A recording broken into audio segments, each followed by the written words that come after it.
Okay, we are live. This is Podshoot on BitChute, our special editions featuring the constitutional scholar, lawyer, and author Bruce Fein.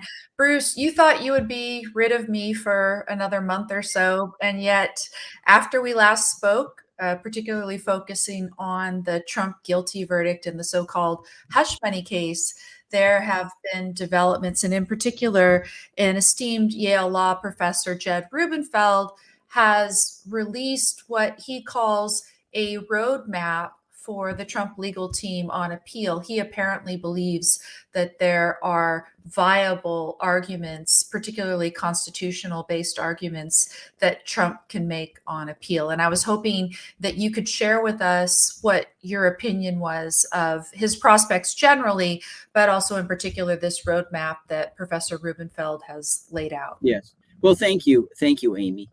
Yes, I read very carefully his critique of the decision.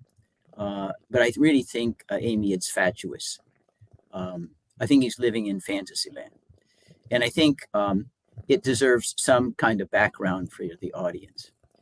Remember, the trial was 7 weeks. There were 22 witnesses. And the jury took like 11 hours of deliberation to return 34 felony convictions unanimously.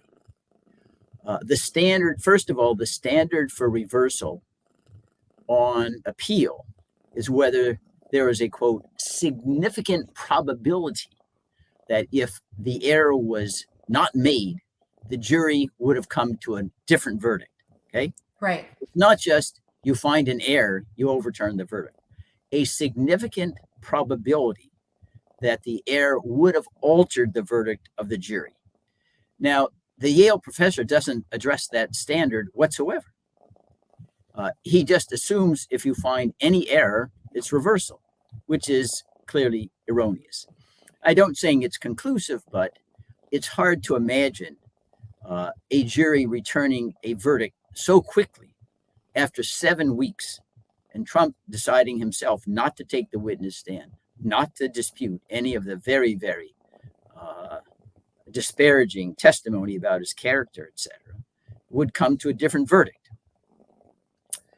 Another background fact, which is, again, I say it's not conclusive, but it provides a clue, is that in New York in general, less than 10% of any criminal appeals are ever affirmed.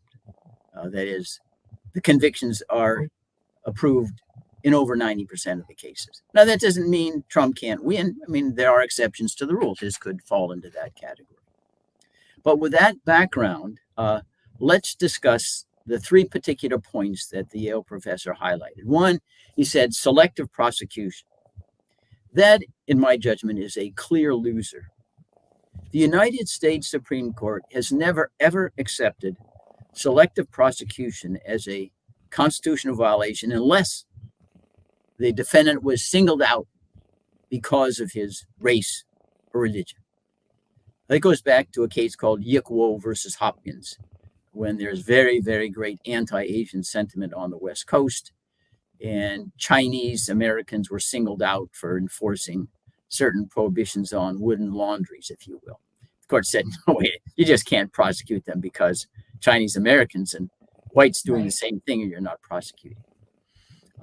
Moreover, the selective prosecution argument, I think even on its own terms, fails. You could understand a legitimate law enforcement decision to say, Mr. Trump was a former president. It's more important, since he's a role model, to deter and punish a crime perpetrated by Mr. Trump than others. Right. Because he's going to influence others more. The deterrent effect will be greater. So it makes more sense to devote what are not limitless law enforcement resources to the one who's going to have the greatest deterrent effect.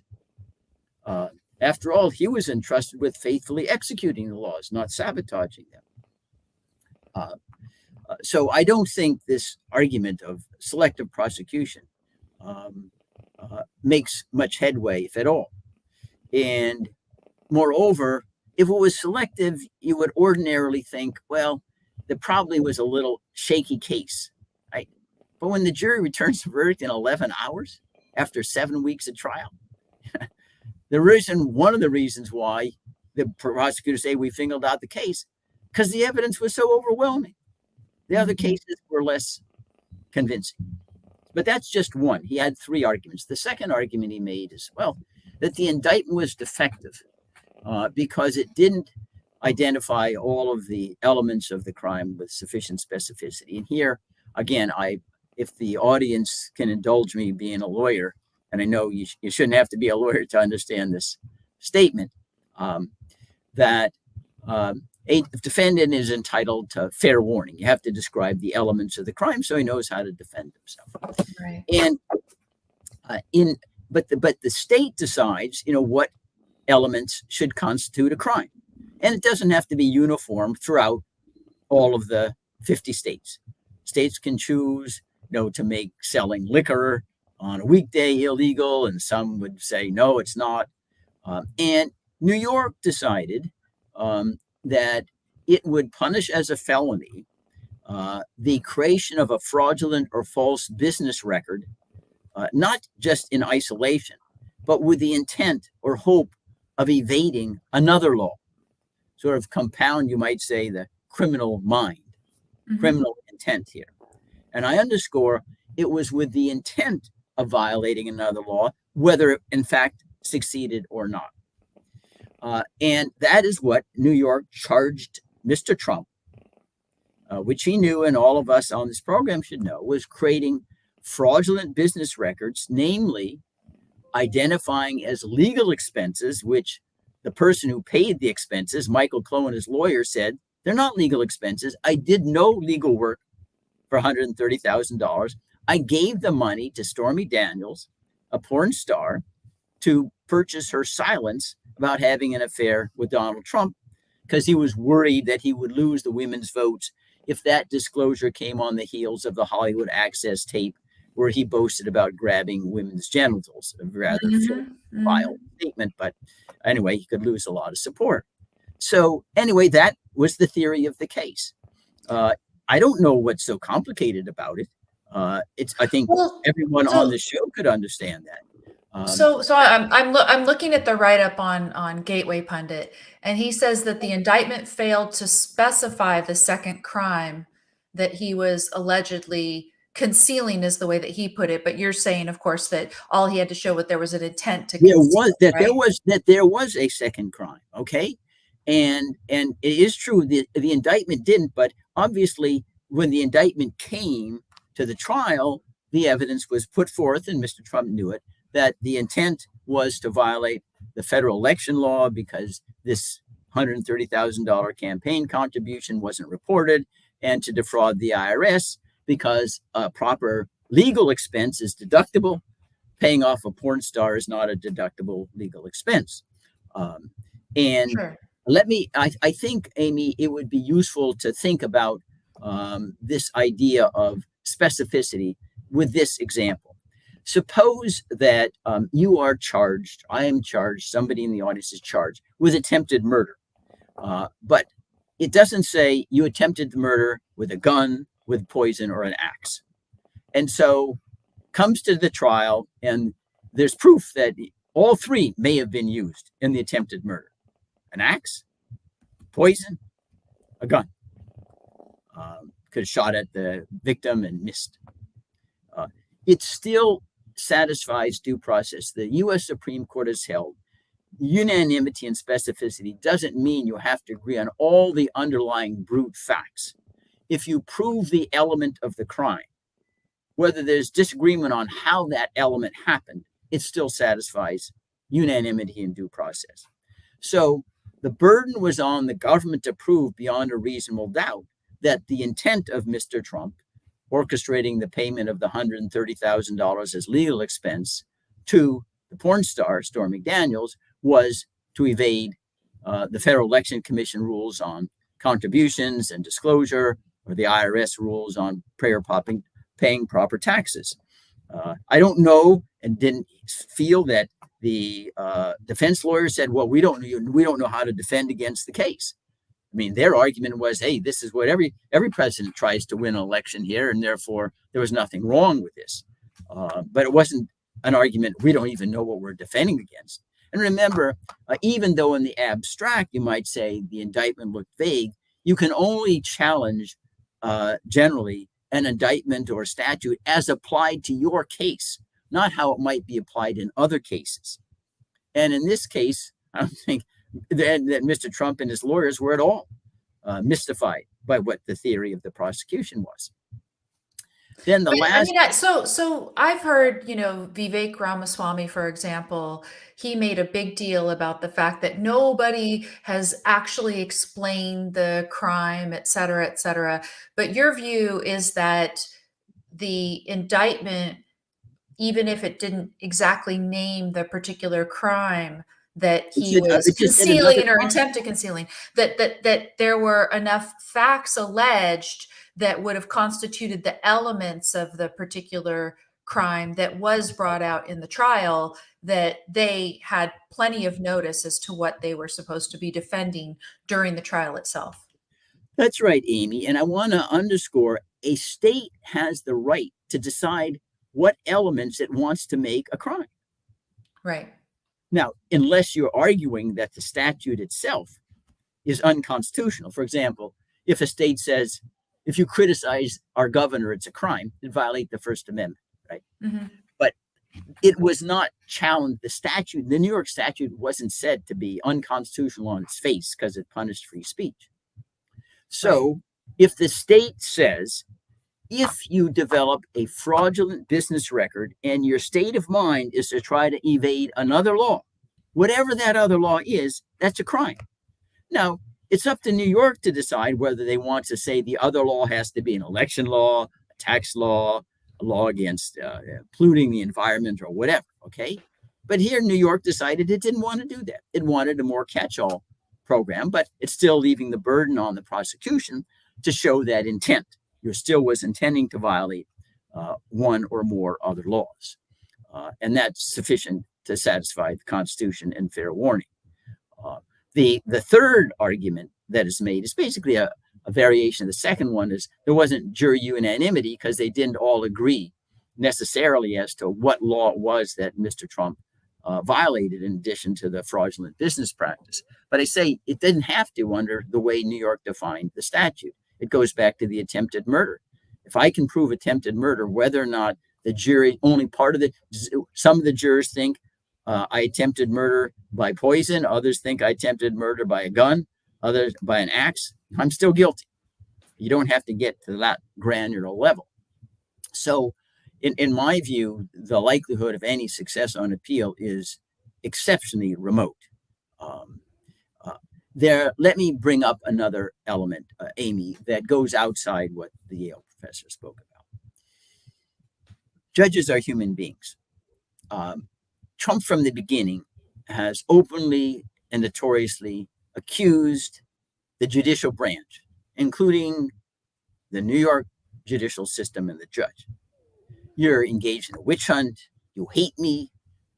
You're making me a political prisoner. You're crucifying me like Jesus Christ on the cross. So that if a judge ruled in favor of Trump, it would create the appearance that they were intimidated.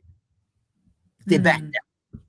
That Trump frightened them because not only the judge, but his staff also, and his daughter was called out by Trump. Right. So it's kind of ridiculous. And I'm not saying the judge is going to say this. No judge wants to look like a weak reed and said, oh, Trump screamed at me, and so I ran away.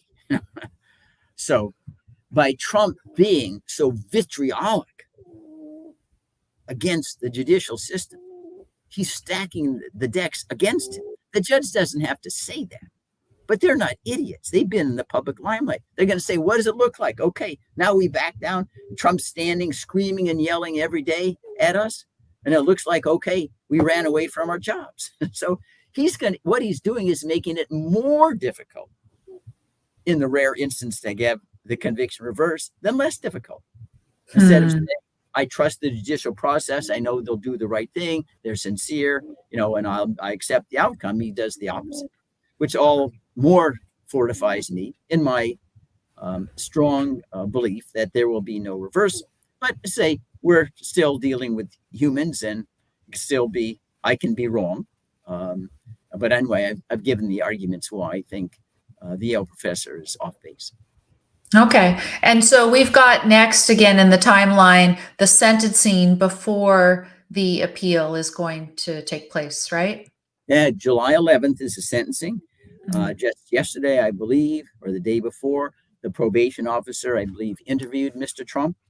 As part of the pre-sentence report, the probation officer will make a recommendation to the judge. It's not binding, looking at background and history and things of that sort. But we are not going to be privy to that report until it comes out. We're not going to get a blow-by-blow chronicling of what was said at the interview. But again, this is just my view of Mr. Trump's psychology. I don't think that he could have restrained himself from using very vile, inflammatory language against the probation officer. He can't deal with any criticism, anything that suggests that he's less than sane, no matter what the source. He just goes radioactive. And the probation officer is going to ask questions that he doesn't like to hear, because this is probably the first time, since he was an adolescent, where he's confronting a system that what he says doesn't automatically go, that he's being accountable. When he's in the White House, when he's on The Apprentice, whatever, he did whatever he wanted. Now, just a system that says that's not how it works here. And I don't think he knows how to cope with that. Okay, so we're going to see. But so that's just a prediction about how he handled the probation officer. We're going to actually learn. Right. Yeah, we're going to learn with the report coming out about July 11th or so. Maybe it'll leak beforehand. Who knows what we're going to see, right? So speaking of leaks, there's another topic that you and I agreed, since I drug you here and said, okay, you have to do another one. We may as well handle an update in the Justice Alito story. And as you know, there have been various recordings released lately of Justice Alito speaking to someone who he thought was a conservative activist of sorts, but it turns out it was a gotcha by someone who was a liberal, really trying to catch him saying things that were untoward in terms of, giving the appearance of an unbiased Supreme Court justice. What do you make of these recordings that were recently released? They were written up in the Rolling Stone, and I did have access to the Rolling Stone article, but I'm not a subscriber. And Google threw up an ad at me, and I tried to click away from it, and then I lost access to the Rolling Stone article. So I do not have the specifics name. There was a woman who was the journalist who did the recording at this event for conservatives. She was posing as a religious conservative, having this conversation with him. And, my impression when I was reading the Stone article was that they were slanting it a little to say that he was offering all of these things sua sponte, on his own. And in fact, when I was listening to the recording, she was kind of leading him, and he would say, "Oh, I agree with you. I agree with you." But that was as far as I got. What did you get from this?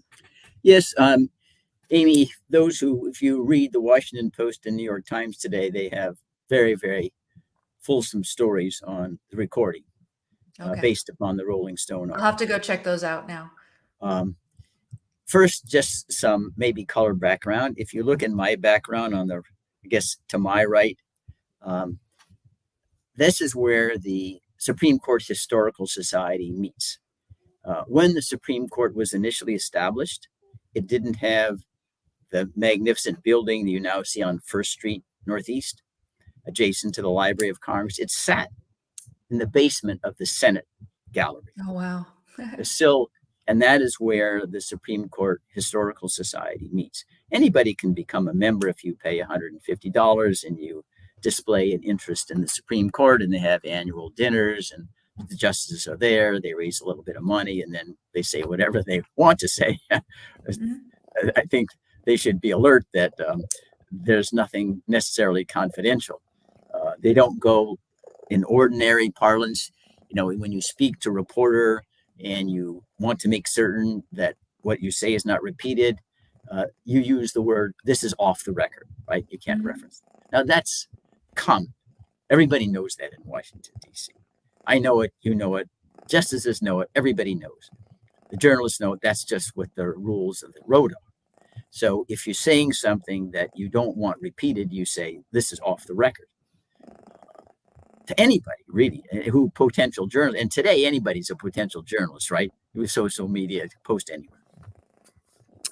So at the Supreme Court Historical Society dinner, this journalist, Rolling Stone, appeared, and you're right, really, you could say misrepresented what her real, philosophical credentials were, being, a conservative Christian.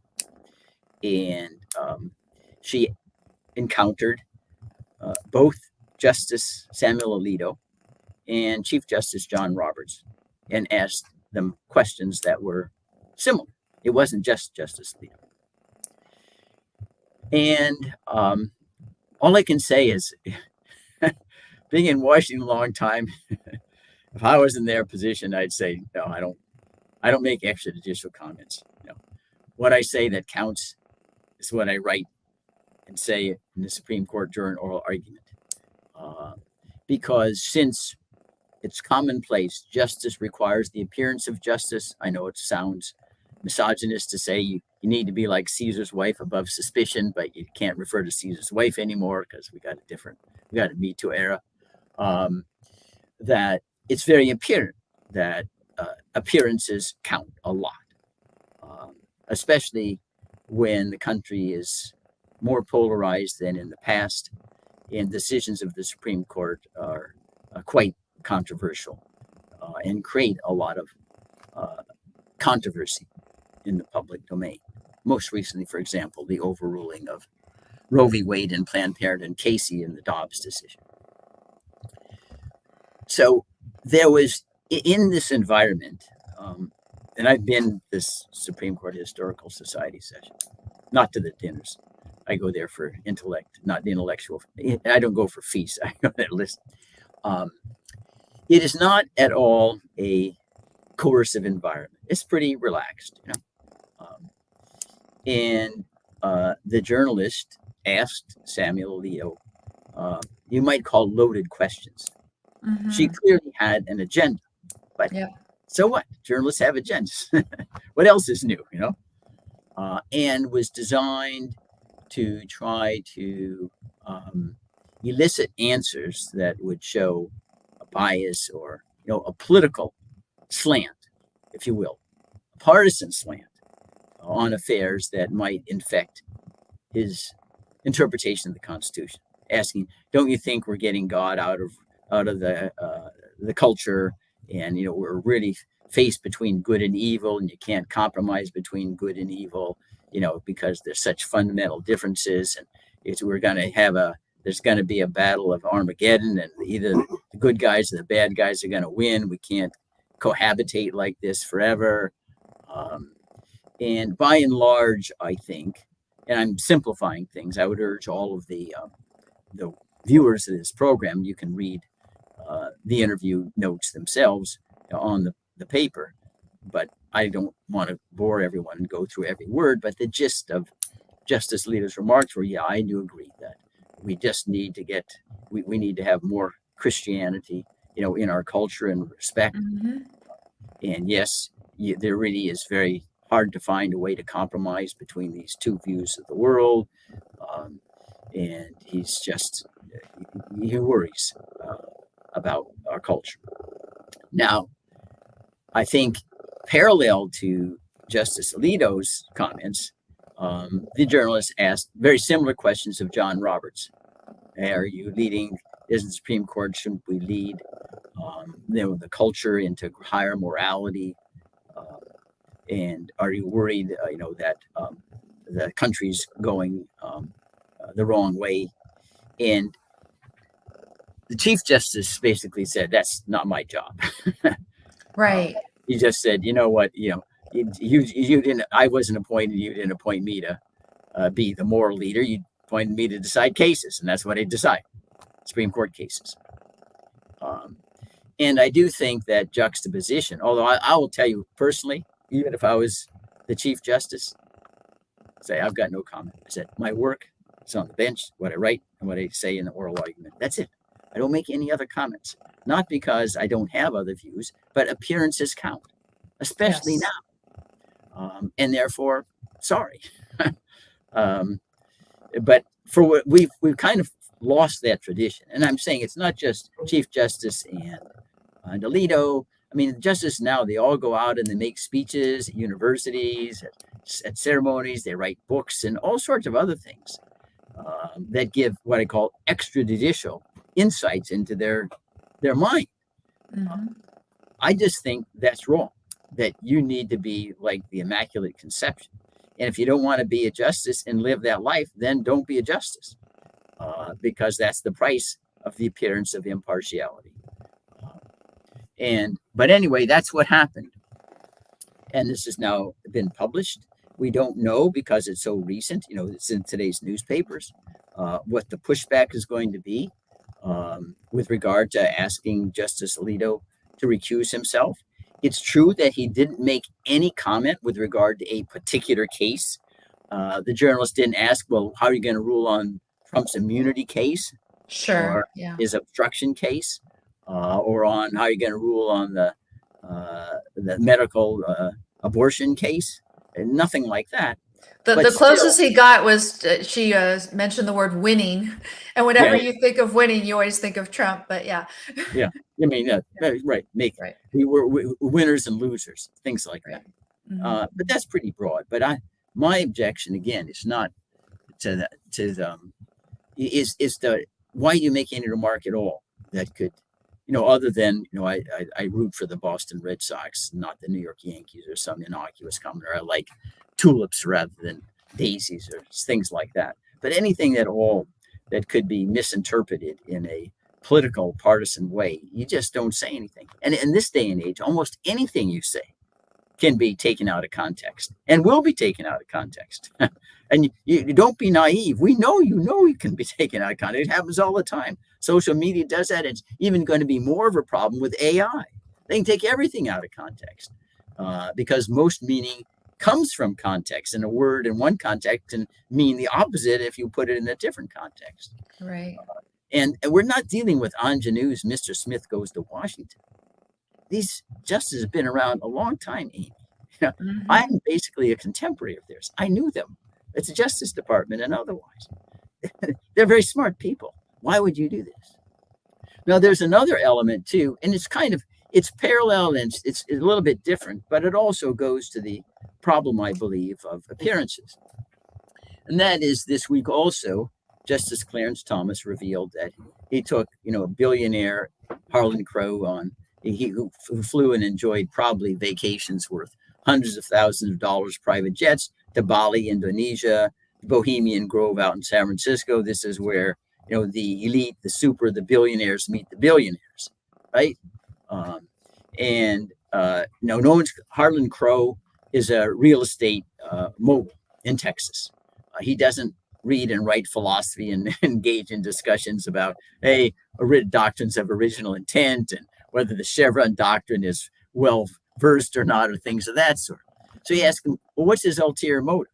He's never gone to law school. He doesn't have any inherent intellectual, interest in what the Supreme Court's docket is about. Why is he doing this? Whatever the ulterior motive, there shouldn't be any. And Justice Thomas can't be so naive to think that a billionaire is suddenly showering him with all these fabulous gifts just because he decides he wants to be benevolent. There are lots of other ways to display your charity. You can create scholarships and give money a lot of places. Another headline that I saw in connection with that was that Justice Sotomayor was given some front row seats or some special seats by Beyonce at a Beyonce concert. Katanya Jackson Brown. I apologize if I mispronounced the name. Yeah. Why are you doing that? Oh, it wasn't Sotomayor. It was No, Jackson it's Brown. Okay, I'm sometimes sorry. Jackson Brown. Yeah, Okay, I believe sorry. this. She received special seats for some special uh, song fest or something. It's like receiving seats to the Super Bowl or something. It's the music Right, Super Bowl, if you will. right. I don't understand myself. You know, listen. You're not a billionaire, but they pay you enough, $200,000 a year, and then you have a pension for life, so you don't have to save anything. Why are you taking these things? This It's just wrong. You know, when I when I left the department, just I didn't even take an eraser, a pencil.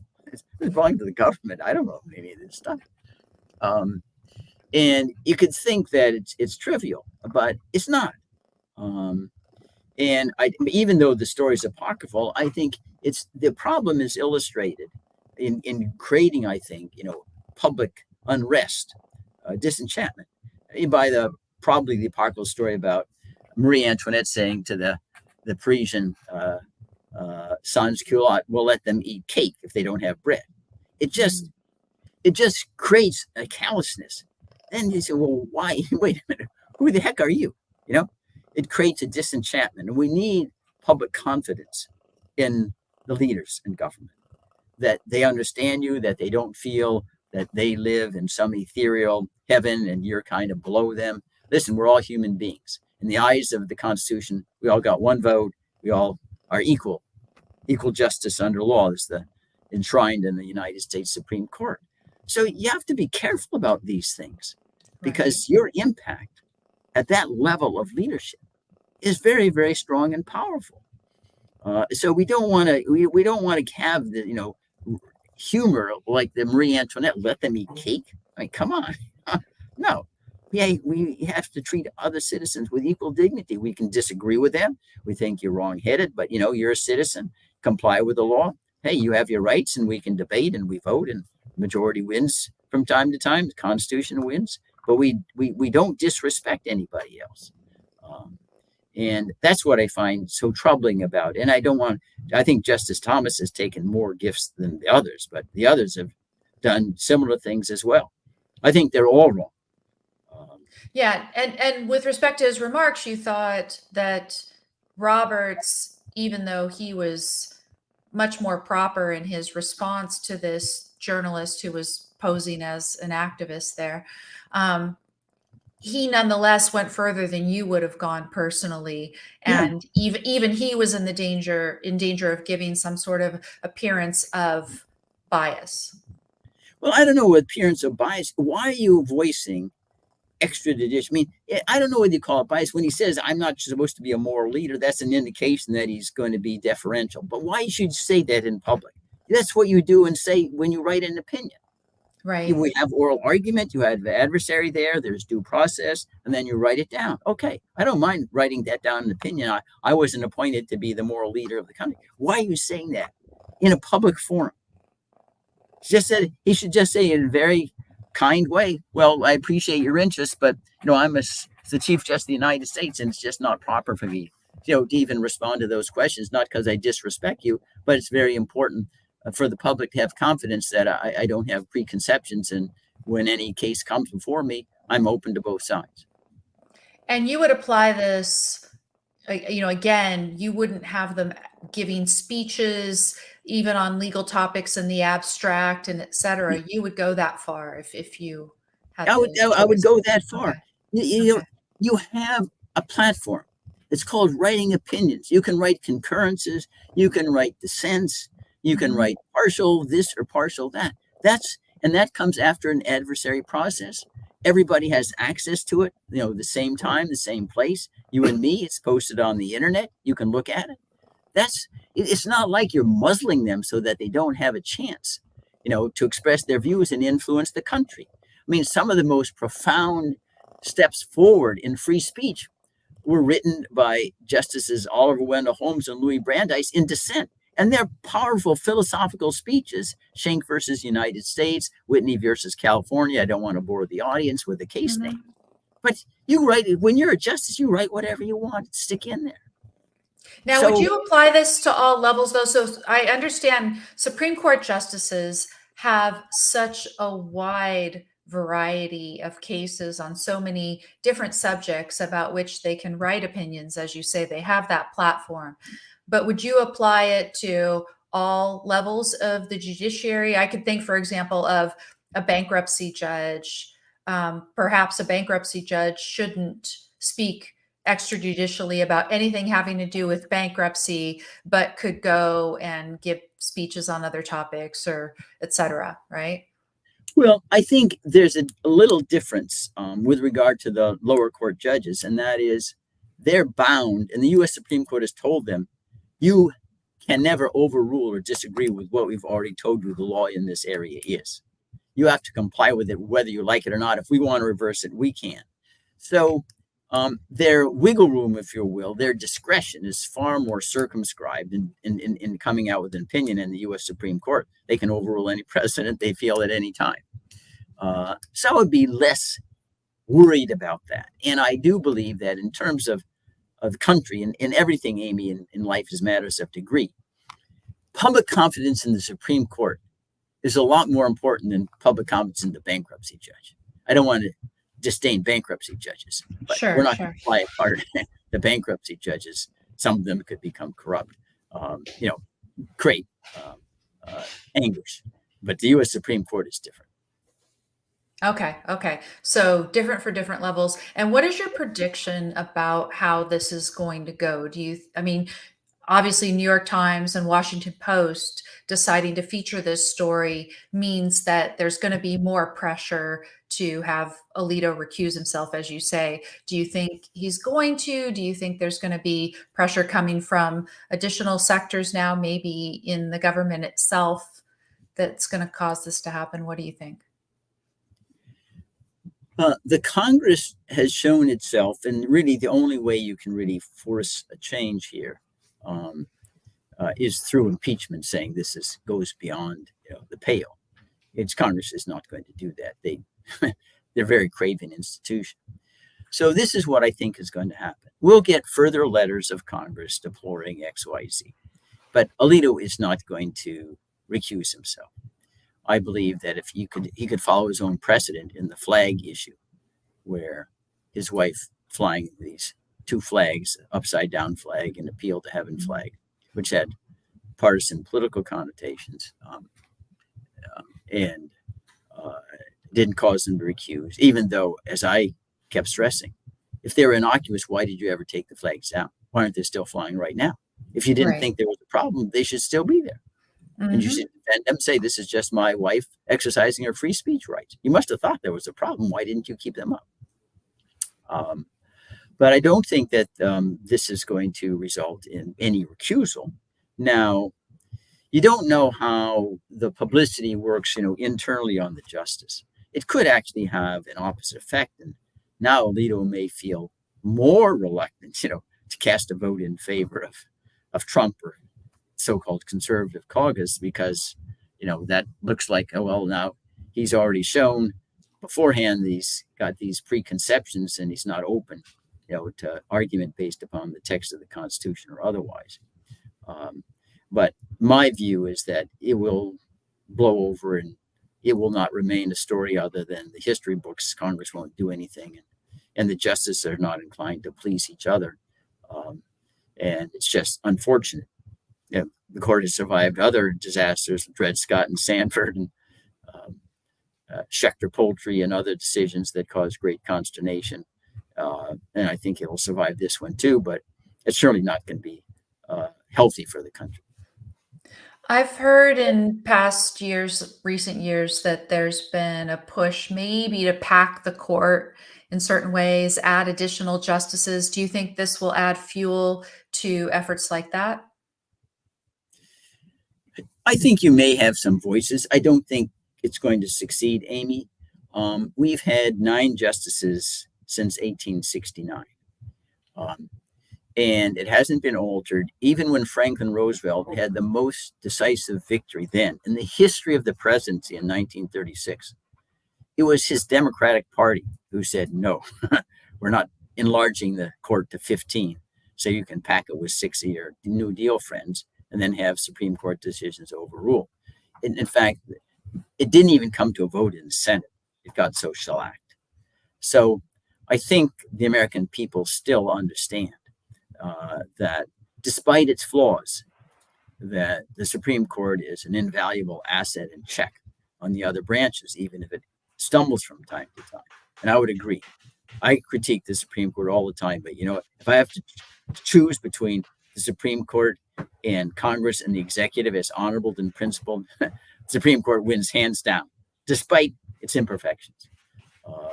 And so I don't think it's going to change the composition of the court. And although for the audience needs to know, there's nothing in the United States Constitution that fixes the number of justices at 9 Right. or at 6 or Right. any other number. It would not be unconstitutional for Congress to enlarge the number or to shrink the number for political purposes. So, but I just think that the custom and tradition is now almost kind of a subtext of the Constitution that says, no, it should stay at 9. And, in my mind, the question is, have things deteriorated enough since 1936 such that the outcome could be a bit different now in the Senate or again, procedurally, wherever this would actually start to come to a vote? The Senate in particular, it's led by the Democrats right now. So I'd see maybe a possibility, but you think not? I think politically, Amy, at least one difference is that in 1936, with the Republicans were almost eliminated from the Congress. Like, I think they had 10 senators and 50. I mean, it was not only a presidential landslide, but congressional as well. Okay. That at that time, there was a thought, okay, the Republicans are so crushed. They'll never gain power to reverse what we've done or expand it. And so our precedent is not going to come back and haunt us. And I think because certainly in the Congress now, it's very evenly balanced between Republicans and Democrats, right? And for the presidency too, whether it's Biden or Trump, it's close. It's clearly not a landslide. That both parties would be a little bit worried that if we do it now, what's going to happen when the other side gets the power? Could come back to haunt us. And there's a recent lesson on that score. For a long, long, long time, it was understood that you could filibuster even Supreme Court nominations in the Senate. You need a simple majority when you get an actual vote. And the Democrats under then Majority Leader Harry Reid said, "No, that's not a good idea. Let's just we'll at least eliminate filibuster for lower court judges." The Senate changed its rules to lower the threshold. Then Mitch McConnell comes in and says, "Well, you did it for lower court judges. Now we're going to eliminate it for Supreme Court justices. Now you don't filibuster. All you do is need simple majorities." So the Democrats shot themselves in the foot. Because then when you think that they would try to oppose the Trump nominees, because you still had substantial representation, you still launched a filibuster, the rule was gone. Because Harry Reid began the appeal back with saying, okay, for the lower court judges, no, we're not going to have filibuster anymore. So there's always that in the back of the minds of these members. And I think it caused them to be more cautious than 1936. Okay. For me, I'm still kind of stung by what happened with, the FISA Section 702 reauthorization, and how even though supposedly we have the Republicans in the House and a decent number of Republicans in the Senate, some of whom were very passionate about opposing this, it nonetheless managed to get through. And, and in a future podcast, as I said, when we talk maybe next month, we can talk about privacy related issues. But that expansion, I mean, it was not only a reauthorization, but an expansion of FISA Section 702. It hasn't been walked back to any significant extent that I can see, even with, what the Senate Intelligence Committee has recently released, et cetera. So I am concerned that we've got what everybody calls the uniparty, and that the direction is towards authoritarianism. Oh, for sure. And let me just add kind of a footnote, maybe can intrigue viewers to come on the next show, if I haven't distanced myself already. And that is, it was very intriguing when Congressman Thomas Massey from Kentucky gave an interview with Tucker Carlson, and the issue of 702 arose, and how it was that House Speaker Mike Johnson was all against the expansion before he became House Speaker. And then suddenly he said, "Oh, yeah, I went in to the SCIF, the special compartmentalized security room, and I got briefed. And that convinced me to change my mind." Now, Congressman Massey, and I have to confess, I'm a friend of his, he said, "I was in the room. I was in the same briefing. There was nothing that was given that would suggest anybody's mind was changed. They all talk in acronyms and nobody even knows what they mean. When you go into the SCIF, you can't bring any staff, any notes, nothing." So he clearly got ruled by what I call the surveillance state. Okay, we need all this stuff. You just salute, because that's who we are. And Johnson went along with it, and really misrepresented what the so-called briefing was about. If I have to choose between Thomas Massey and Mike Johnson, being honest, Thomas Massey wins hands down. He's a very, very candid person. He's very engaging. He doesn't necessarily require everyone to agree with him, but that's what happened. And the other element that I think is missing, Amy, from the privacy debate is the claims that presidents have made for many decades, including Biden and Trump and Obama and W, to have inherent power to spy on Americans for foreign intelligence purposes. It's through Executive Order 12333. This isn't even a statute. This is the president saying, somewhere, because I'm commander in chief, and even if we're not at war, I can spy to gather foreign intelligence. Wow. And there's no oversight of that. He at least had some hearings on 702. 12333. There's nothing. We have no clue what information the government's gathering on all of us and everything else on the world. And that should be the first task of any intelligence committee, is have hearings. What's going on there? We're going to pass that. We're going to say, no, we decide what surveillance techniques are proper, not you. Yeah. Well, so I want to go in, as we've had a little bit of discussion offline about this. I want to go deeper, because I believe firmly that understanding the actual sort of impetus behind the so-called third-party doctrine, which was dramatically expanded in the 1970s to allow government warrantless access to anything you share with so-called third parties. You know, it could be the social media platforms or other platforms that people are watching our stream on right now. It could be your Starbucks card when you go fuel up for your caffeine. It could be any third party, you know, your banks and telephone service providers, et cetera. The government has had warrantless access to this information since the 1970s. Supreme Court, I believe, made a tremendous error at that point. I think unrolling the third-party doctrine back to its original scope through a proper understanding of its origins could call into question the legality of an executive order like that. And it can call into question whether our privacy should be at the mercy of Congress, as you say. I mean, you could say, okay, well, Congress is better than an executive order to at least pass legislation that concerns our privacy. But I think it goes a lot deeper. Well, it does, Amy, but this is what I would call the catch-22 element of your very astute observations. And that is, when you try to go into court and even challenge a third-party doctrine, the court says, because all this collection of information is classified, you don't know for certain. The government doesn't reveal it. It just sticks in a database someplace. And so the court says, well, you don't know that you've been spied on, therefore you have no standing. And you as the plaintiff say, well, until I get discovery, of course, how am I going to know? The government is keeping this secret. And Yeah, so, this is why Snowden had to do what he did, right?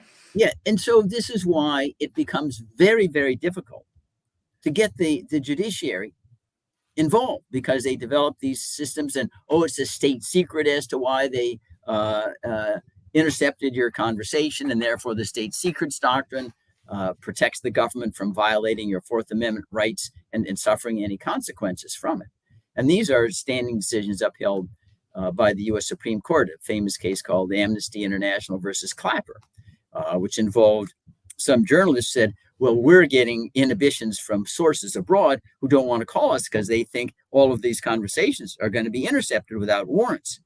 Mm-hmm. And the court said, well, you have no standing because you can't prove that's in fact happening. I said, of course we can't, because the national security agency doesn't share their database with us. It's so So, Orwellian. It is yeah, so it Orwellian. is. It is. So your idea is, and this is sort of a teaser for next time, and I'm gonna let you go because obviously we're off on a different topic. But this is a teaser for when we have our big privacy discussion. And people, if this has stirred some questions in your mind, definitely leave them in the comments section below.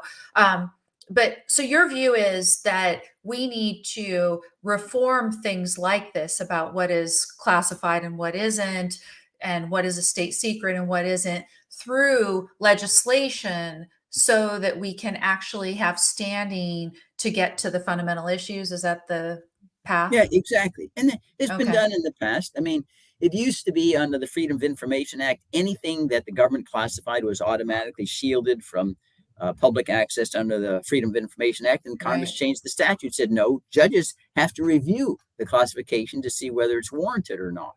Um, so I think we too often look at the judicial branch, that's our deliverance, from misery. It has a role to play. But on a day-to-day basis, if Congress is not engaged, we're going to lose. The judicial branch is too weak and it's too slow. It's not going to keep us safe from incursions on our privacy and liberty. And that's what the oversight power is supposed to be. But it's really crumbled. And to be candid, it's because the members simply are craven and capitulate. They don't stand up. Except, and Thomas Massey is the exception. He's the one who goes Yeah, and Amash as well. As I think Amash is promising as well, and I think Amash, when he was there, yeah. But And there, he's running you've for got Senate now. 435 members of the House, and one or two is not going to, change the overall vote. Although I'm not going to say that what they do is not helpful. Every change begins with at least starting a conversation. At least they get the conversation started, which is very, very laudable. But that's where we need to be focused on our attention if we're going to preserve our liberty. Otherwise, we're going to have a king in the White House just ordains whatever he wants. And they say this is not a Republican or Democrat thing. It's both parties do exactly the same. And that's why we have to all be unified against this encroachment on the right to privacy. And I go back again, Amy. It's very ironic. The American Revolution was sparked by demands for right of privacy and preventing British administrators from rummaging through everybody's home and looking for contraband. What was called then Bill's writs of assistance. And now that sparked a revolution over that invasion of privacy. And look where we are now. I mean, that's a tea party compared to what the government searches for us today. Definitely agreed. I have done a refresh now of the comments section to see if there were any more questions that I need to bug you with today, but it looks like we have answered them all. They're all my questions. So thank you for indulging me, Bruce, today. And anything else that you wanted to go over since we last spoke before I let you go for about a month or so? Well, I guess the last thing I would observe, again, it goes back to the appearances issue. And maybe it's become more important, in the Me Too era, with the gender issue. And women aren't sex objects and they're equal with men. And I agree with all that. But it does seem to me, if you look at the political engagement, activism of Clarence Thomas's wife, MAGA, John Eastman, other delegates here, and it's similar, not quite the same extent. as Alito. Okay, his wife is clearly conservative. She wants to fly the flags. Well, listen, um, if you do that, it should be understood you're putting your husband's impartiality at risk because the appearances. Right. I don't think anybody in this day and age, Amy, really thinks, husband and wife sitting around a table, they don't talk about what Right. happens during the day. Really? I Right. mean, maybe 100 years ago when they're all arranged marriages and there's all lineages and kings and princes and princesses married. I mean, this seems to me egregious. You should just say, okay, you got to choose one or the other. Either you got to be apolitical and let me sit, or I'm going to have to recuse myself in these kinds of situations. I remember in Watergate, and I was there, that Justice Rehnquist at the time, he recused himself from the Nixon tapes case because he had friendships with John Mitchell and people at the Justice Department when he was serving there. So he didn't participate at all. Well, why doesn't that standard still apply? Not friendship. Your wife is doing these things that clearly in the public mind show active political engagement. They have a First Amendment right to do that, as Justice Alito pointed out. True enough. But then you have an obligation to recuse if that's what they want to choose. You can't have it both ways. Yeah, no, the appearance standard seems like a fairly low bar indeed. And I'm still thinking a little bit about the issue of, the justices not properly going out and speaking at Yeah. all on any topic, et cetera. But I agree that, when you try to say anything substantive about any subject, there's a danger that pretty quick you're going to give off an appearance, especially today where we do not have a good separation between, I don't know if you want to call it philosophy and state or religion and state, ideology and state. We could debate about what the right word is, but when so many in government are using the vast powers of government to legislate their philosophy, their ideology, their religion, then yes, the appearance is quickly given off that you are biased Yeah. if you discuss Let, those. let, let me underscore, I think, Amy, what I consider, a double standard that the court itself has demonstrated on this issue of appearances. You know that the court is adamant against television of their oral arguments. Adamant. You're never going to get TV into our court. And you ask them why. Because you got reporters in the courtroom. I go in the courtroom to listen, and I can walk out and give a biased version of what I heard. Reporters can as well, but they're in the courtroom. But that's part of journalism. Journalism covers lots of things. Press conferences, they don't write everything down. They're not a court reporter or stenographers. And if you ask the justice why, well, you could distort, what we're saying by only showing certain clips.